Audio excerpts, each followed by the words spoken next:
is small in the beginning, and then it starts to increase. It reaches a peak point, and then it again starts to decrease. Okay, and that trend can be very easily seen when you will plot these values in the graph. So this graph here at the bottom of the page has RL on the x-axis and PL on the y-axis. So you will be actually plotting PL, the power, with respect to RL. So for different values of RL, you would have different powers. So as you begin from 2.5 kilo ohms, for example, and you move up to 10.5 kilo ohms, from smaller to larger value, you would see that initially your power is small, then it starts to increase, it reaches a peak, and then again it starts to decrease.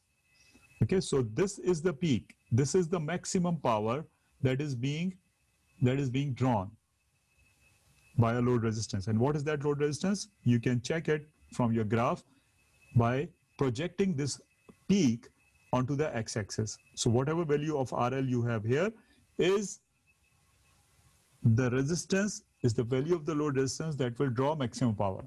And this should coincide, this value, this should coincide with RTH. This should match RTH.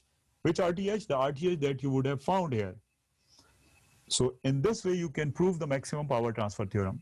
So in order to give you a very good idea of the maximum power transfer theorem, I have modified this table in the file that I have uploaded on Blackboard. Okay, so today's experiment file has already been uploaded on the Blackboard.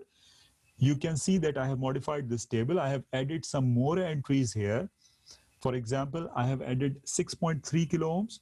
I have added 6.7 kilo ohms and some other values. Okay, that is to give you a very good picture of how this power changes as you change the resistance, the load resistance. Okay, so guys, please spend some time on this experiment and try to understand what does this graph, what is the information that this graph delivers. Okay, what does this trend mean? You should be able to understand and explain why this graph is changing like this.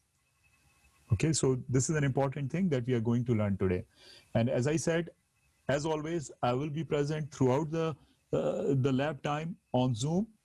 And I expect that all of you are also online throughout the time, okay? And whenever you have any question, whenever you have any doubt, you should ask me, okay?